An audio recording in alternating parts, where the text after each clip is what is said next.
Welcome to this edition of Gift of Light, a program designed to give you hints and clues on celebrating life with Jesus Christ.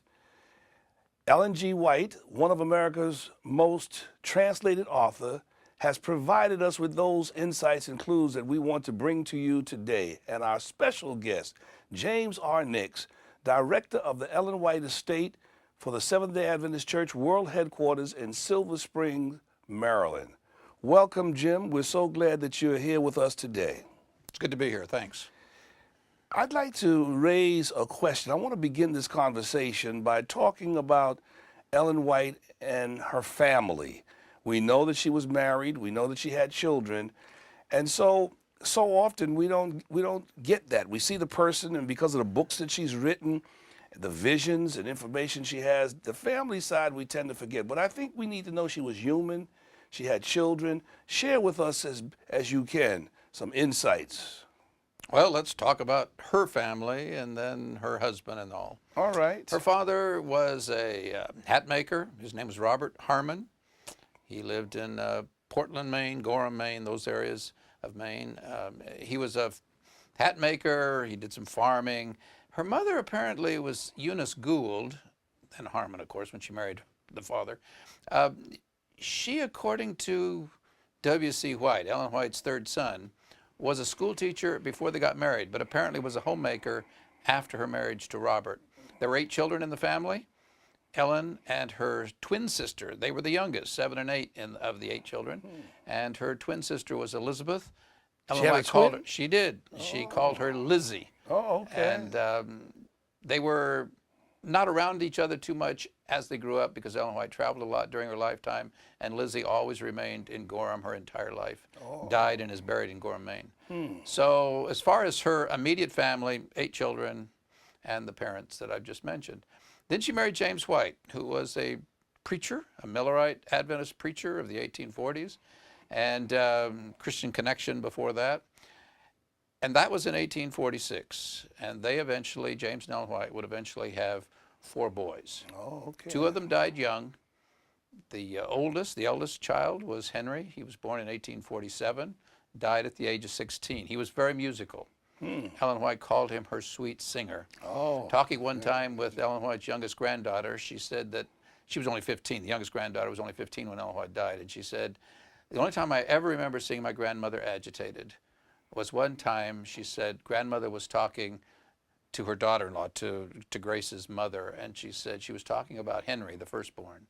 And she said grandmother was wringing her hands, and she said, May, if we only knew then what we knew now, we could have saved Henry. So here's a mother, typical mother, grieving for her firstborn 50 years after, nearly 50 years after his death. Not to interrupt you, but that shows compassion and feeling that she was not removed from pain and suffering. Well, then she lost her youngest also, 3 months of age, little John Herbert of erysipelas in 1860. The other 2 boys, the second and the third, James Edson and William Clarence White, they both grew up, eventually became Seventh-day Adventist ministers. But she knew pain. She also knew pain. Her husband, who was one of the co-founders of the Seventh-day Adventist Church, was a great leader, an administrator, started all kinds of things that the church still has in terms of education and publishing, etc. But he died relatively young. He was just a couple days past his 60th birthday when he died in 1881. So she knew pain. She was a widow for over 30 years after James White's death. Wow. Ellen White also traveled outside of the United States. She traveled to Europe and also to Australia. In Australia, there were some fascinating things that took place. Can you unpack that for us and share some of those tidbits with us? Well, let me just say that Ellen White, as I've tried to portray, didn't just counsel other people. She put in her counsels into practice. Okay. That's why she went to Europe, so she could be on the frontline missions. That's why she went to Australia, so she could be on frontline missions. So when she's down there, obviously, she's very involved with the mission program of the church. And one of her big dreams down there was to get a school started. And when others really didn't see that they could afford to do it because we had so few Adventists, Ellen White just moved right Pushed ahead. ahead, I pushed mean, not ahead. only that, she bought property and built a house right there. And what else could they do but build a school to support this woman that's out there in front leading them? So yeah, she was very involved with various things, and she had an interesting way of doing evangelism. Her second oldest granddaughter, Mabel Workman, told me that grandmother would take us out into the bush. We'd go for a buggy ride out into the bush, and we'd see a log or a stump or something, and grandmother would climb down out of her buggy, and she said her older sister Ella and Mabel, the two girls, they would get out of the buggy also, and they would go over and sit by their grandmother, and their grandmother would just sit there and start telling them stories. And before long, there would be a little head that would be poking out from behind a tree, and pretty soon one of the neighborhood children would come over and join the circle. And then before long, there would be Other another one. children. And then what happens when the neighborhood gets quiet? The mothers wonder where'd the kids go. They'd come So out pretty looking. soon the mothers were out there looking. Now, it wasn't just telling stories, Bible stories usually, but it wasn't just telling stories. She said, Mabel told me, grandmother would say to either Ella or me, she said, little boy over there, go over there and kind of size him up, see what size he is. And the next time they would come, they would bring back clothes Oh my. that would fit a child that was particularly, and particularly poor clothes. Right. And right. so the girls grew up having fun trying to figure out how you can help this person. What would fit on this little girl? What would fit on this little boy? And this was all grandmother's way, Ellen White's way of doing evangelism, because when the parents started listening, then she could begin sharing her faith with them also. Okay. So it was a fun time to go out. Grandmother was telling the grandkids stories, but it was also intentional. Now, I understand that while she was there, she would take into her home people that needed a place to stay when they were attending school, and they enjoyed staying with her because she was very caring and loving.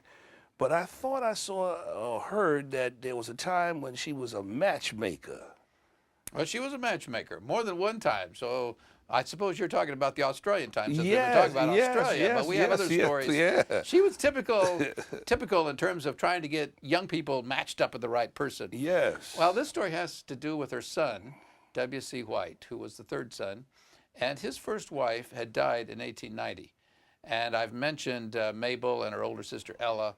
They were daughters from the first marriage. Okay. So now there's a widower and these fatherless children. When Ellen White was called to go to Australia in 1891, her son was also given an invitation to go with his mother down there. But because they were going to be doing pioneer and missionary work, and W.C. White didn't think he really could take his two daughters with him, he left them in Battle Creek. And he goes with his mother in 1891. Well, of course, when he gets down there, his daughters are on the other side of the world, and he's beginning to look around to see, is there someone down here that might make a suitable mate, because he wanted to reestablish his home. And then he was going to bring his two daughters from the United States down to Australia. Well, he's looking around, and excuse me, there weren't that many people available, and there weren't a lot of selection. But he finally sees a young lady, and he thinks she might be a suitable candidate. I actually got this story from her. This was Willie's second wife that I okay. met. She died in 1969, and I met her in the late 60s. She told me this story. She said, so Willie realized that I needed to go to school, and I was going to need to make some money. In fact, he was visiting in their home and talked with her and said, what do you want to do? And she wanted to go to the training school in Melbourne. And she had indicated that she needed a job because she didn't have the money to pay the tuition. And Willie White knew that his mother enjoyed helping students get an education, but the way she often did it was to provide work, not just to pay their bills. So Willie gets to thinking, if May comes up here, her name was May, if May comes up to Melbourne from Tasmania, where she was living, and she goes to the school, and if I can get it worked out so that she comes over and works for my mother, I can see how the two relate. I can watch May and see if I'm really interested. I said to May, do you think that he had talked with his mother about all this? No, she said, I don't really think that mother, she called her mother because later she married Willie White. She said, I don't really think mother knew anything about it. Anyway, long story short is, May comes up to school. Wouldn't you know, she gets an invitation to come over and work for Ellen White. Well, what are some of the kinds of things that Ellen White had her do for her? Well, Mrs. White traveled a lot. She was under a lot of pressure. She liked to have body massages. She liked to have salt glows, which are rubbing the skin apparently very quickly with salt, and the friction gets the circulation going. One time, May came in late. They bought their sugar and their salt in 50-pound bags. And whatever wonderful thing happens with a salt glow, you can imagine if you get sweat going with sugar. Well, May didn't realize she dipped into the wrong bag. So she gets there and she's giving she thinks salt glow, but it turns out to be a sugar glow. You're right. Oh my. And neither Ellen White nor May knew what was going on and why it wasn't working right, but they knew it wasn't working right. And all of a sudden, Ellen White kind of tapped and tasted the sweet, and she just started laughing. She said, May, what are you trying to do? Sweeten me up today? And May realized then what she'd done and went back and got the right thing. Well, anyway, sometime after apparently several months there, after she'd worked for Ellen White, one time Willie White said to her, I'd like to talk with you out on the veranda tonight, or in the porch. He was leaving the next day, she said, to take some trip to New Zealand. And so he begins to talk about how he has these 2 daughters in America. Yes, she'd heard about them. And what did she want to do in life? And being very pastoral, a minister. And she said, well, she wanted to be a matron in one of our Adventist schools, or we would say a dean of women today. Well, he kept talking, and pretty soon he asked her, how would you like to be a matron in a family? And she realized that he was asking her to marry him. That's and all right. She hadn't been thinking about it because she had this other boyfriend that she was interested in that was a student there at the school. And of course then... Plot thickens. Well, then she has to respond. She says, well, I'll think about it, I'll pray about it, and I'll let you know. And the next day, Willie White takes off on his trip. And the question is now, how did Ellen White get involved? And let me tell you, the next few days, next few weeks even, she was very much involved in terms of every time May arrived to do something in the afternoon, she'd start in, have you made up your mind yet? What are you going to say to Willie? She was right there completely, why wouldn't you want to marry Willie? And there were some reasons that May wasn't in a big rush. This is a good place to take a break. You have us on the edge of the cliff wanting to know what happened. How did it really turn out? We're going to take a break now. You're watching Gift of Light. Don't turn the channel. Keep watching and stay in place.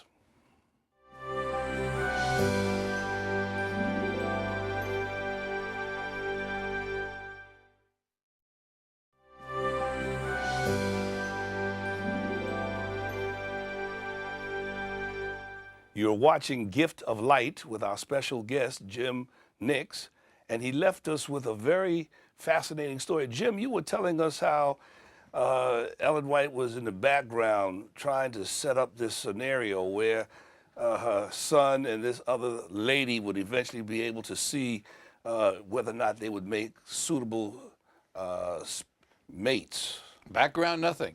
Ellen White was front and center in this thing. Oh, okay. I was telling you about how Willie White had left, and now his mother is trying to forward this whole situation between May and the girl that he just proposed to. What I didn't tell you was that before Willie left, when he was out talking to May on the porch, she was trying to come back because she had this other interest in this other fellow there on the campus, this other student. And she said, well, there's another lady here that works for your mother that's very much in love with you. And Willie White said, yes, I know that. Everybody knows that she's in love with me. But every time I pray, it's your name that comes up. So here's this poor girl now. Willie White leaves, according to what she told me, and now Ellen White is in charge of trying to make this thing happen. So as I was mentioning just before the break, every time May would show up for work, Ellen White would start in, what, have you made up your mind yet? Willie would make a wonderful husband. Why wouldn't you want Willie for husband? And on and on and on and on. Well, May told me that she had some reasons, some things that she wanted to have completed before she got married. One of them was she wanted to have no debt. She wanted to be debt-free when she got married. So whoever she married, she wanted to be debt-free. So Ellen White said, how much do you owe? We'll write a check. Now, why can't you marry Willie? And then she said, well, it costs money to have a wedding, even a small wedding, a simple wedding. You still have some dresses and clothes and stuff that need to be made. Ellen White said, well, I have a seamstress on my staff. She can make the dresses. Why can't you marry Willie? Well, then there's this other fella. And, of course, Ellen White couldn't do anything about that. But eventually May told me, I thought about it, I prayed about it, and I had watched Elder White. She called him Elder White at this point. It was almost as if she was thinking back to the story when it happened, Yes. nearly 70 years before she was telling me about it. But she said, I thought about it, and I decided it would be a real honor to be married to him. I'd watched how he interacted with his mother, and I thought, you know, a man that is that solicitous would also be a good husband. And so they got married at May's parents' house down in Tasmania. Ellen White had, and I've forgotten whether May said it was the opening prayer. It was probably the closing prayer and the benediction and blessing. But anyway, she was involved in the service, and I need to tell you the rest of more of the story than that, though. Okay. About a year later, Yeah, bring it. along came two grandsons, two little twins. And Ellen White was there in the room about 10 o'clock at night when these boys were born. And apparently Willie and May did not, I guess they didn't realize they were going to have twins. Anyway, they didn't have the names, apparently, for these two young boys, these little grandsons. So Ellen White said, can I name my grandsons? And they said, sure, why not? So, typical grandmother, she worked into the names of those two little twin grandsons, her first grandsons. She was so tickled, by the way, May said, because the girls, they would get married someday and they wouldn't carry on the White name. And Ellen White really wanted the White name carried on. Live on. So now these little boys, they're going to have the White name. So she named them for her, all four of her boys, her husband, and May's brother. She named one of the little boys James Henry White. And James, of course, was for her husband James and son number 2, James Edson White. Okay. And Henry was her firstborn. Firstborn. So James Henry White, now she's got 2 of her boys and her husband. The other one was Herbert Clarence White. Herbert was a little baby that I mentioned earlier that died at 3 months of age, her youngest child. And Clarence was the middle name of the father, William Clarence White. And Clarence was also the name of May's brother. She had a brother named H. Camden Lacey, Herbert Camden Lacey. So the 2 twins went by Herbert and Henry during their lifetime, but they were named for all 4, well, their father and their other 3 uncles, as well as their grandfather and another uncle on the mother's side. Oh, my. So a very typical family. That's all right. Well, that's a great story, and it gives us the perspective that this lady that God used as a messenger to inspire people and help people was a real human being. Yeah, very much so. Very much like all the rest of us. Do you recall hearing anything about her having seen or heard of angels? Well, I could tell you, yes, of course, in her writing, she mentions that many places. But let me just tell you one story that her youngest granddaughter related to me. Apparently the story happened about 1910, 1911, because Grace, the youngest granddaughter, told me that she was about 10 or 11 when this happened. It seems that a publisher, and as near as we can tell from our records at the White Estate, it was not one of our Seventh-day Adventist publishing houses, but it was actually an evangelical publishing company, which had published, I think it was probably the same one that had published the first edition of her most popular book, Steps to Christ. But anyway, if it was that one, that's near as we can tell, this publishing house had asked Ellen White if she would write another book, or write a book for them, exclusively for them, and they would then have exclusive rights and all that, you know. And so, of course, to do a thing like that, you have to have the signature of the author on a contract saying that we're writing, that Mrs. White is producing this book just for them to publish. So the day came when they were to arrive at Elmshaven, Ellen White's home in Northern California, and they came upstairs to her writing room, Mrs. White's writing room on the 2nd floor, and there Ellen White was seated, and they had a circle of chairs, as Grace described it to me. It's kind of a semicircular around Mrs. White. And they began to talk to her about this book that they wanted her to write. And of course, they had the contract they needed her to sign.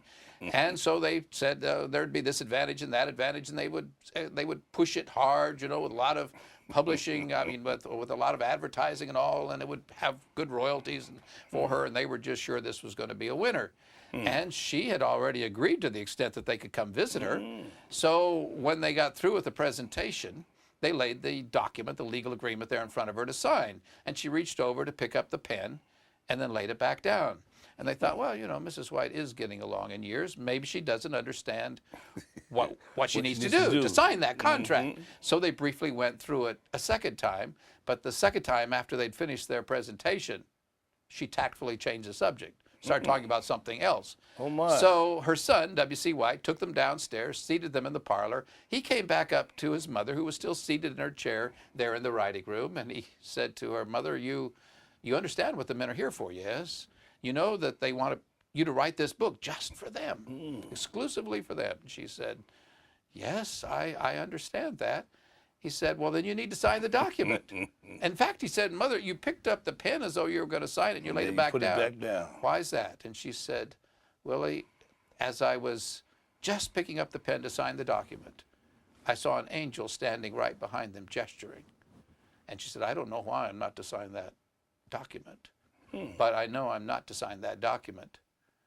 Well, Willie White then knew if an angel had indicated to his mother that she wasn't to sign the document, those men could sit down there for another month. They weren't going to get the signature.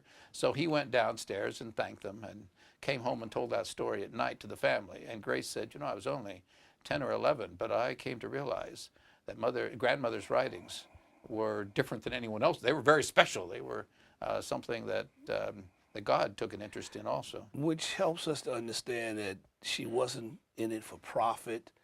I mean, the book could have given her personal royalties, but apparently it was not to be done, and she was willing to be led by divine influence, and when the angels indicated no, she followed it. We had stories in the Bible where God told a person not to do it, they still went ahead and did it. They were sorry afterward, but she avoided that and followed the first time. Well, her theme seems to be God and his love for us. She talks about it over and over and over again.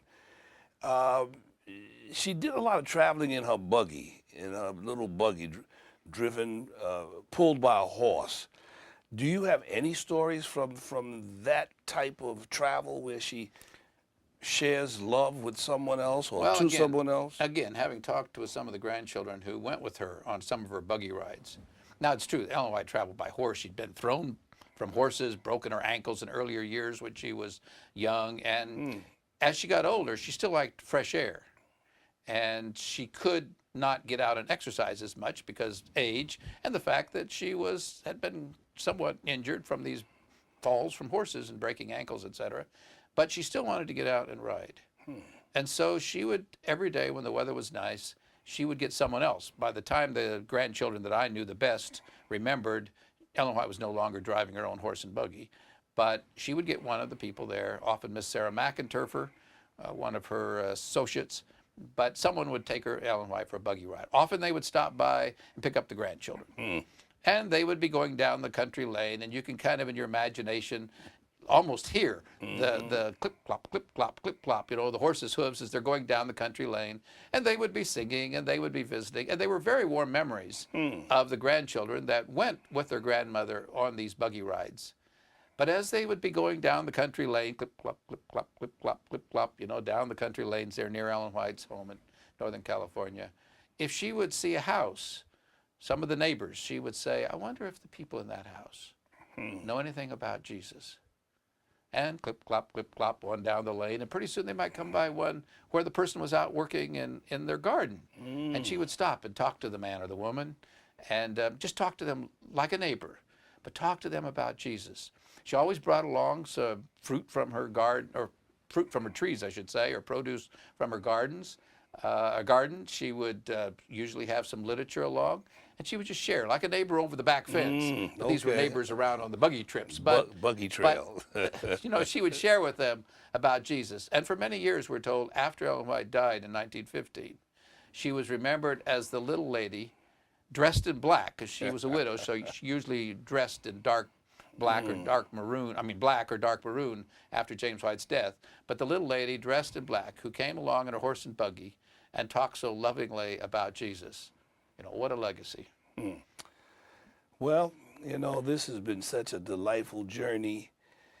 Perhaps you can tell us in the final segment how much her love for God was experienced and felt. She talked about, I love him, and there were those who noted and observed her doing that.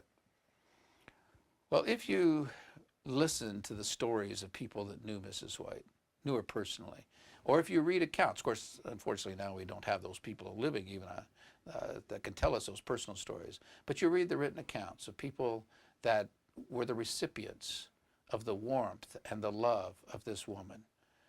who tried in her own humble way, not seeing herself as an example for anyone else, but in her own humble way, to live out the Christian life, to share Jesus with those she came in contact with, not just through communication, oral communication, or even written communication, but even in the day-to-day living of buying clothes to give to people, being prepared to share. What a legacy. Jim, thank you so much for coming in and helping us to get an inside view of one of America's most translated authors, Ellen White.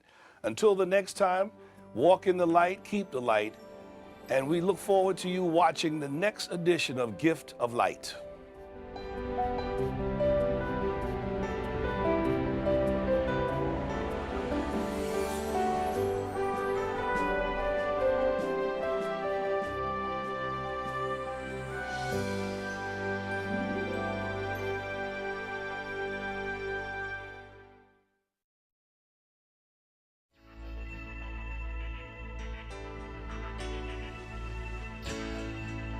This program was brought to you by the Hope Channel Network, thanks to the generous support of viewers like you. In the United States and Canada, call 1-888-4-HOPE-TV. That's 888-446-7388.